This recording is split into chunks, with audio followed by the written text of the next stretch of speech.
ምንም የተቀየረ ነገር የለም። ችግራችሁም እንዳለ መልስ አላገኛችሁም። ግን መልስ ሳታገኙ መልሱን ቢታገኙ የሚታገኙትን ደስታ እግዚአብሔር ሰጣችሁ። ለዚህ እኮ ነው ጸሎት ማቋረጥ የለባችሁም ብሎ መጽሐፍ ያንን የምትጸልዩበትን ጉዳይ አግኝታችሁ ከምትደሰቱት በላይ ደስታ አሁን ይሰጣችኋል። ለዚህ እኮ ነው ሐናም ይላል አልወለደችም፣ በዚህ ጸሎቷም ተመልሶልሻል አልተባለችም። ለእግዚአብሔር ካስረከበች በኋላ ደስተኛ ሆና ከዛ ወጣች። ከዛም በኋላ ሐዘንተኛ መስላ አልታየችም። ለምን? ችግሮቿን የነገረችበት ትክክለኛው አድራሻ።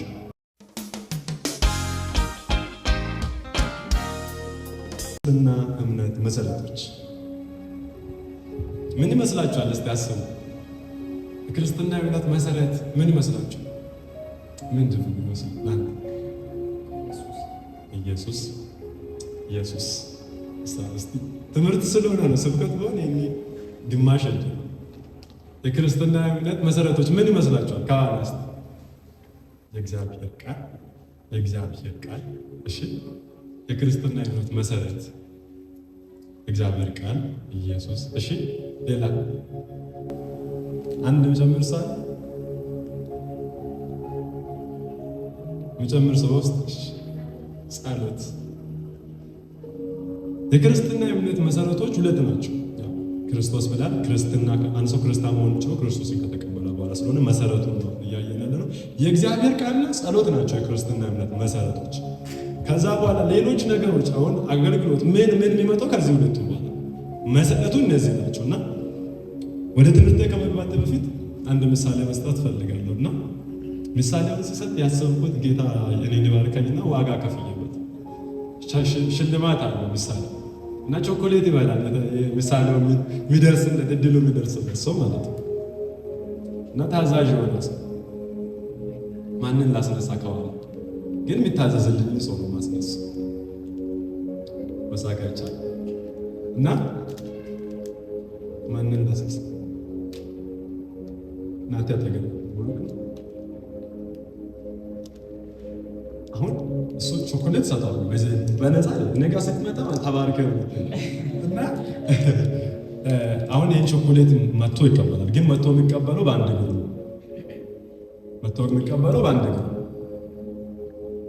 እና በአንድ እግር እየዘለልክ መጥቶ ቾኮሌት እንዲቀበል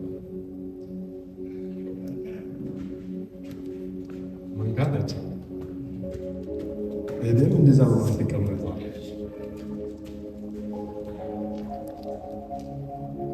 ዛሬ አንድ ሰው እየጸልዮ መጥቷል። ይሄን ቾኮሌት ነው ሌላኛው ማለት ነው ሳየው እድሜ ትንሽ እኔም ወንድም ነውና እናት በሁለት እግር መጥተህ ነው እንደምትቀበለው እየተራመድክ ና ነው ሰደኝ ቾኮሌት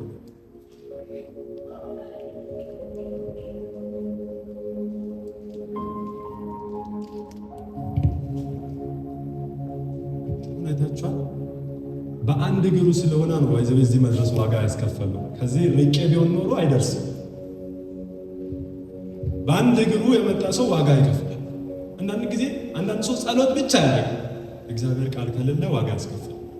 እግዚአብሔር ቃል ብቻ የሚያነብ ሰው አለ፣ ጸሎት ከሌለ ዋጋ ያስከፍላል። ይደረሳል፣ ግን ዋጋ ያስከፍላል። ፍጥነት የሚያስጨምረው በክርስትና እምነት፣ አቅም የምናገኝበት በክርስትና እምነት፣ ቫላንስ የምንጠብቅበት በክርስትና እምነት ጸሎት ቃል ሰው ሁለት እግር ወደ ያለ አንድ እግር የሆነ ነገር ቢሆን አንድ እግራችን ሌላኛ እግር የሚተካ ነገር ያስፈልገዋል። ሰውየው ባላንስ አድርጎ እንዲራመድ ወይ ክራንች ወይ የሆነ ነገር ያስፈልገዋል፣ ወይ አርተፊሻል ነገር ለምን ባላንሱን እንድጠብቅ እና አሁን ጭራሽ ደግሞ ሁለቱም የሌላ ሰው እግር የለው እየተንፏቀቀ ነው እዚህ የሚደርሰው። ይደረሳል፣ ግን በጣም ረጅም ጊዜ ነው የሚፈጀው። አንዳንድ ነገሮቻችንን ያልጨበጥናቸው ወይ ሁለቱም የሉም ወይ ከሁለት አንዱ ነው ያለው ወይ ደግሞ በስፒድ ስንደርስ አንዳንድ ነገሮችን በክርስትና እምነት ቶሎ የሆነ እግዚአብሔር በረከቶችን ወደኛ ህይወት ሲያመጣ ወይ ሁለቱም በህይወታችን ላይ ባላንስ ናቸው ማለት እና ዛሬ ስለ ጸሎት እንማራለን። ወይም ከሁለቱ አንዱ እግር ማለት ነው። የክርስትና እምነት አንዱ እግር ነው። አንድ ሰው በትክክል መራመደው ሁለት እግር ስለ ካልሆነ ወይ እየዘለለ ነው የሚሄደው ወይ በጣም በብዙ አይነት ትግል ውስጥ የሚያልፍ። አይታችሁ ከሆነ አንድ እግር ያላቸው ሰዎች የሚንቀሳቀሱበትን መንገድ አይታችሁ ከሆነ ክራንች ይዞ ነው ወይም አርቲፊሻል እግር ተገጥሞላቸው እና መንፈሳዊ ሕይወትን ሌላ አርቲፊሻል እግር የለው ወይ መስለል ነው ወይ መንፋቋቅ ነው እንጂ ሌላ የሚገጠም አርቲፊሻል እግር የለም። ምክንያቱም መሰረት ላይ አይቀለድም። ይሄ ቤት መሰረቱን ዋጋ ያስከፈለው እንጂ እንደዚህ ማድረጉ አይደለም። መሰረት ዋጋ ያስከፍላል የትም። ስለዚህ ሁልጊዜ መርሳት የሌለብን መሰረት ላይ አይቀለድም። ደግሞ ሌላ በጣም ደስ የሚለውን ነገር ልንገራችሁ። ግን መሰረት አያምርም። እንደዚህ መሬት አይቶ እንዴት ነው የሚያምረው ያለ ሰው አለ። መሰረት አይታይም። መሰረት ግን ቤቱን ይሸከማል። የምናደርገው እኮ ጸሎታችን ሰው ላያየው ይችላል። ባይብል ስቴዲያችንን ሰው ላያየው ይችላል። ነገር ግን የአደባባይ ውበቶችን እሱ የእግዚአብሔርን ቃል የምናነበው እኮ ጎዳና ላይ ቁጭ ብለን ቃሉን ከፍተን አይደለም። ጸሎት የምናደርገው እኮ በሰዎች ፊት አይደለም። ነገር ግን የክርስትና ሕይወት መሰረቶች ስለሆኑ ውበት ናቸው።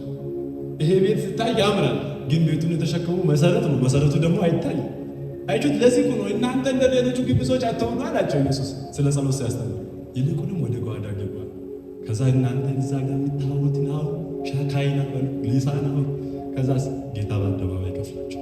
የአደባባይ ድምቀት ይሄ ቤት እንዲህ እንድታይ ያደረገው ከውስጥ ያለው መሰረቱ። የአደባባይ ድሎች የሚመጡት በማይታዩ ጸሎቶች፣ በማይታዩ በሚስቴዶች ናቸው። ስለዚህ ጸሎት አለ ምንድን ነው? እንደዚህ ወሳኝ ነገር ከሆነ እንደዚህ ለዚህ ክርስትና እምነት መሰረት ከሆነ ጸሎት ምንድን ነው? ብዙ ሰዎች ጸልይ እስቲ ጌታን እንደዚህ እንዲያደርግ ጸልይ ይላል። የሆነ ነገር ለማግኘት ይጸልያል። ግን ጸሎት ትክክለኛው ትርጉሙ ይሄ ነው? መጽሐፍ ቅዱስ ላይ በጣም ብዙ ቦታ ስለ ጸሎት ተጽፏል። ግን ጸሎት ታዲያ ትርጉሙ ትክክለኛው ምንድን ነው? ትርጉሙ ብዙ ሰዎች ጸሎት ሲባል አይን መጨፈን፣ ጸሎት ሲባል ደግሞ የሆነ ነገሮችን ማድረግ። ትክክለኛው ጸሎት ትርጉሙ ወርሺፕ ማድረግ። ትክክለኛው ጸሎት እንግሊዘኛው ራሱ እዛ ስልካችሁ ላይ ያለው አፕሊኬሽን ጸሎት የምትለዋን ብቻ ፕሬ የምትለዋን ቃል ስትነኩ ሌላኛው ትርጉሙ ወርሺፕ ብሎ ነው የሚያስቀምጠው።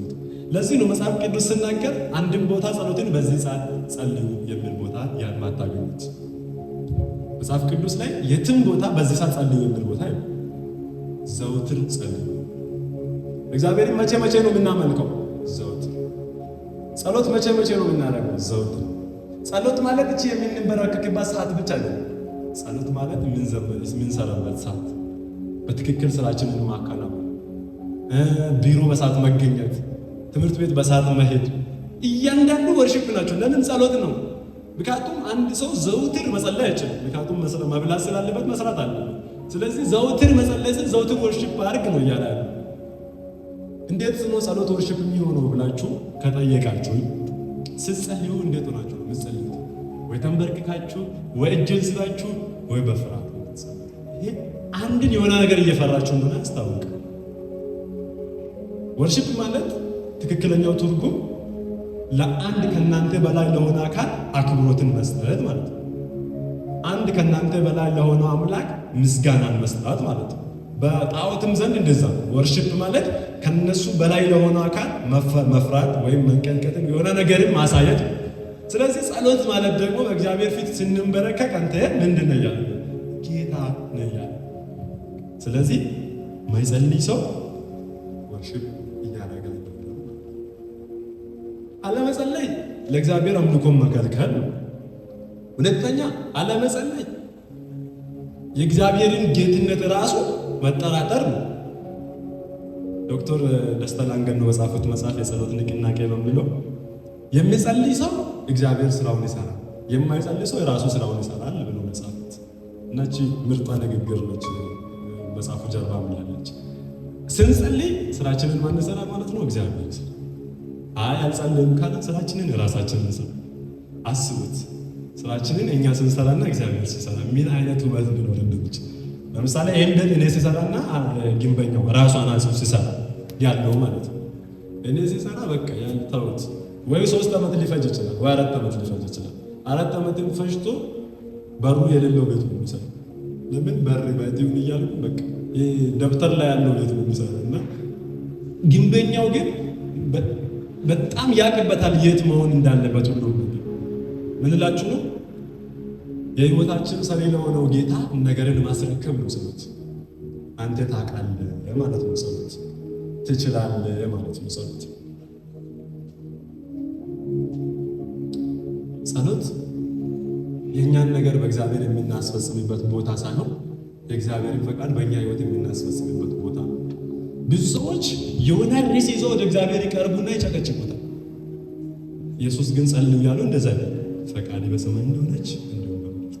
የእግዚአብሔርን ፈቃድ ወደ እኛ ህይወት የምናስገብበት መንገድ እንጂ ጸሎት የእኛን ፈቃድ ለእግዚአብሔር የምናስረክብበት ቦታ አይደለም ጸሎት። ለዚህ እኮ ነው አንዳንድ ሰው ጸሎቱ አድርግልኝ ብሎ ርዕስ ይሰጣል። ሌላኛው ትክክለኛ ጸሎት የሚጸልይ ሰው ጌታ ሆይ ይሄን ነገር ላደርግ ነው፣ ፈቃዲ ነው። ይሄ ነው ትክክለኛ ጸሎት። ፈቃዲ ነው ወይ ነው እንጂ ጸሎት ትክክለኛ ይሄን ነገር ጌታ ሆይ ቢሰጥልኝ፣ ይሄን ነገር ብታደርግ አይቶት ያና የሁል ጊዜ ጸሎቷ ሲጠኝ ግን እግዚአብሔር ለሷ ልጅ እንደ ፍናና ሰፈር ለሚጫወቱ ልጆችን የመጣት አቅድ የለው። አንድ ቀን ጸሎቷን ቀየረችና እንደደላለች ብትወድ ብትሰጠኝ ፈቃዱን ጠየቀች። ከዛ ለአንተ መልሼ እሰጣለሁ አለች። ይሄ ነው ትክክለኛው ጸሎት። ስጠኝ ለምንድን ነው የጠየቅከው ነው ጌታ የሚለው። የሚጠፋ ነገር አይሰጥም እግዚአብሔር። እና ጸሎታችንን ስንቀይር ጌታችንን እናገኘዋለን። እና ኢየሱስ ክርስቶስ ካስተማሩ ነገር አንዱ የእግዚአብሔርን ፈቃድ ነው ጸሎት መጸለይ ያለባቸው ብሎ ያስተምራል።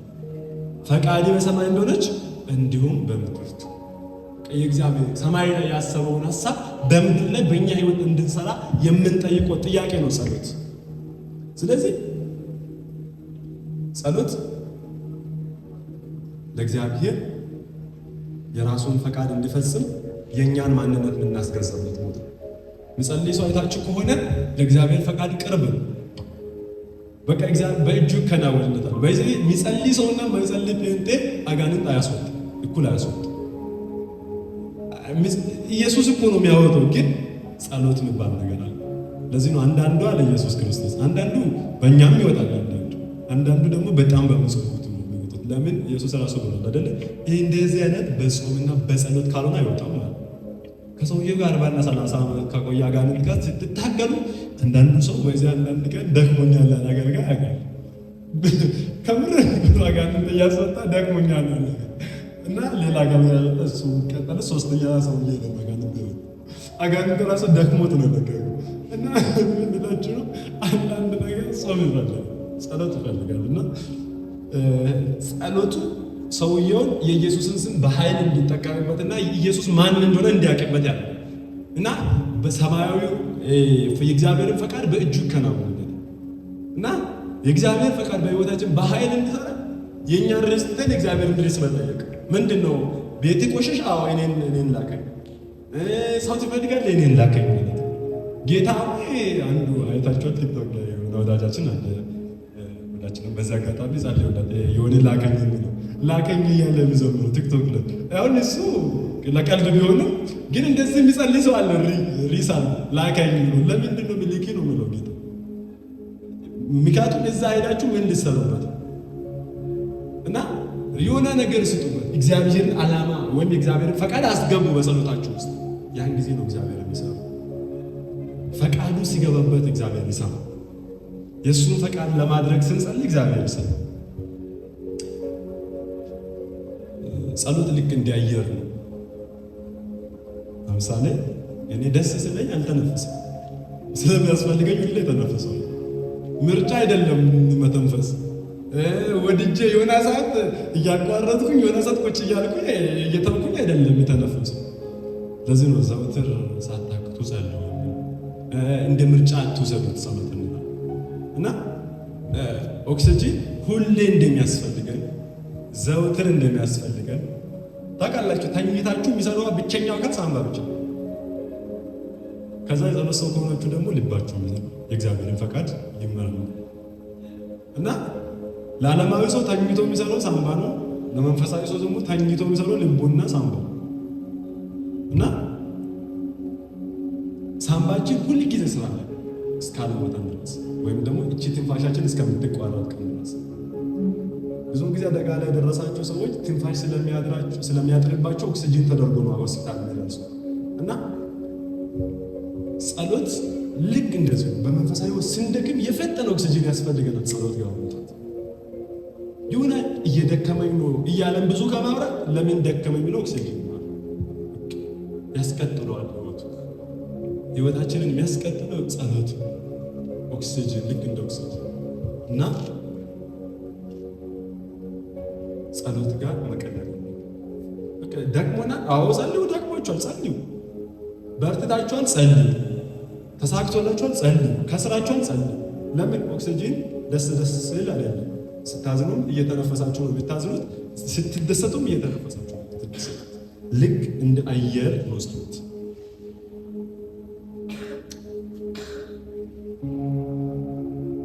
እስቲ የስልካችሁን ባትሪ ፐርሰንቱ ስንት እንደሆነ ሁላችሁ ለኛ ስንት ደረሰ? የባትሪያችሁ ፐርሰንት ስንት ደረሰ? የባትሪያችሁ ፐርሰንት በጣም ዝቅተኛ የሆነ ሰው እስቲ ከ10% በታች የሆነ አለ? ከ10% በታች እሺ፣ ከ20% በታች እየቀራችሁ እድሜ እሱ ነው ብትባሉስ?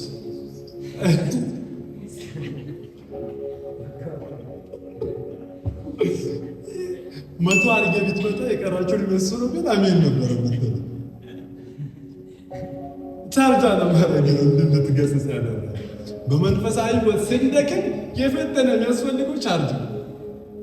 ጸሎት ይሁት አይታችሁ ከሆነ አንዳንድ ጊዜ ቪዲዮ ቻርጅ ሰክቼ አያለሁ።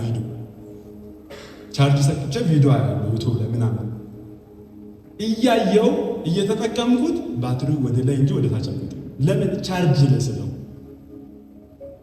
በመንፈሳዊ ሕይወት ላለመድከም በምታገኙት ውጣ ውረድ በስትራግሎች ላለመድከም ከፈለጋችሁ ሁልጊዜ ቻርጅ ያስፈልጋችኋል።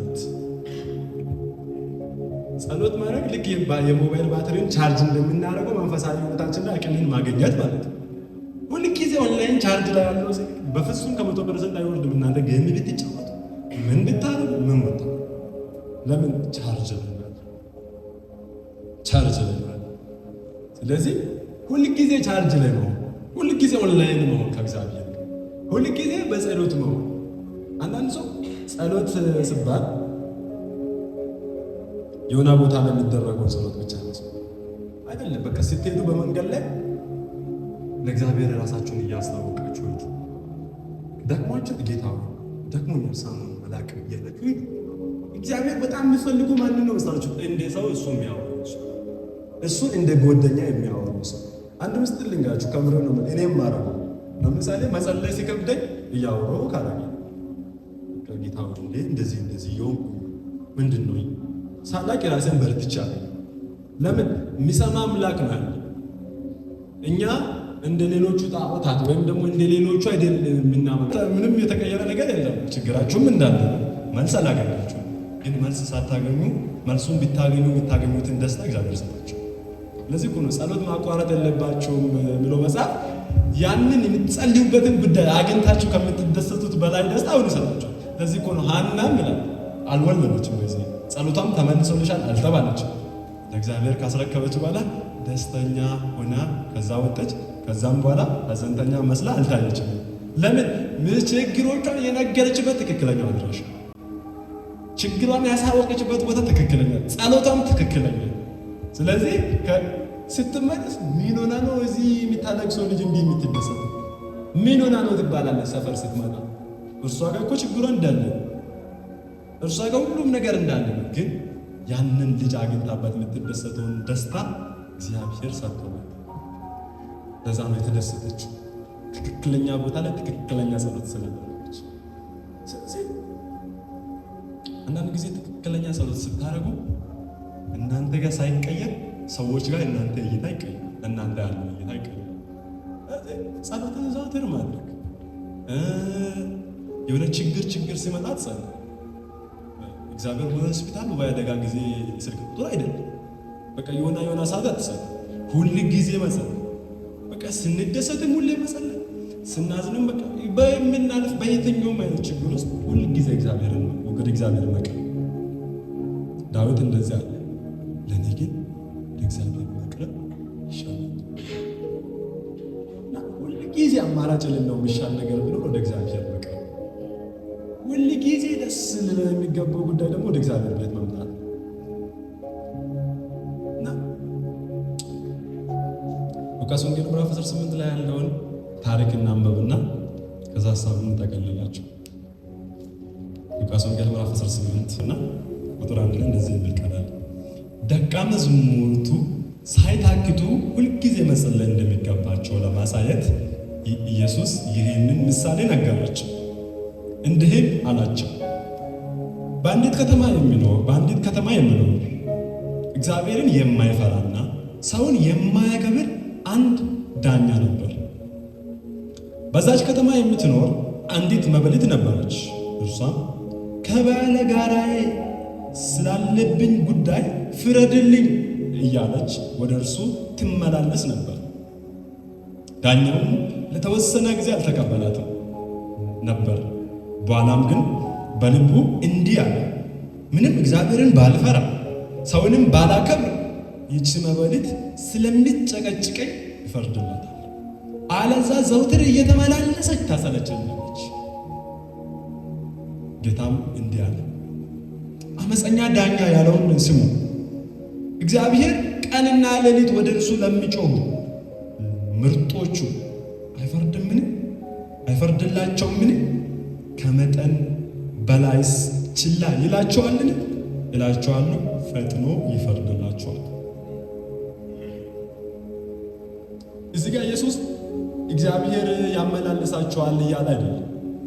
ይሄ አመፀኛ ዳኛው እንኳን በመመላለሷ ብዛት ከመለሰላት እግዚአብሔር እኮ አይጠለንም። ዳኛው ጠልቷት ነው የመለሰላት፣ ሳይወዳት ነው የመለሰላት፣ እጭ ብሎት ነው የመለሰላት።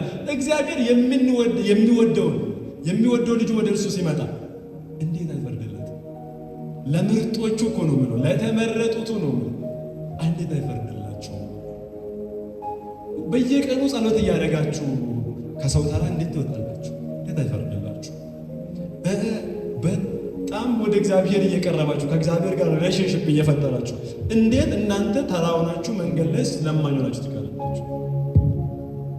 ይፈርድላችኋል የሚለው ቃል እኮ ብዙ ነገር ውስጥ ነው ያለው። በጣም ብዙ ነገር በውስጡ ነው ያለው። የሚያስፈልጋቸውን ይሰጥላችኋል። ትርጉሙ ትክክለኛ ትርጉሙ የሚያስፈልጋቸውን ሁሉ ለጥያቄዎቻቸው መልስ ይሰጥላቸዋል። ለምርጦቹ አመፀኛ ዳኛ የሚፈርድ ከሆነ አመፀኛ ዳኛ ስለንዝነዘዋስ ብሎ መልስ የሚሰጥ ከሆነ እግዚአብሔር እንዴት የሚወደው ልጁ መጥቶ በፊቱ የጮኸውን ጩኸት እንዴት አይመለስም?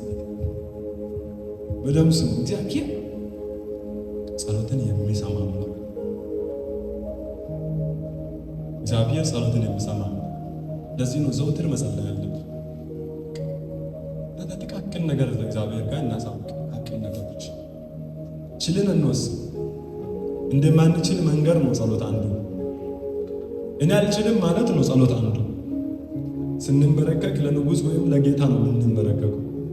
ለምሳሌ አንድ ንጉሥ እየመጣ ሰው ቆሞ ንጉሥ እያለፋ ነው ብሎ ይንበረከካል። ለምን? ለንግስናው ሲል። ጸሎት ንጉሥ ነህ ማለታችን፣ አንተ ጌታ ነህ ማለታችን፣ አንተ በእኛ ላይ የበላይ ነህ፣ ስራ ተጠቀመን።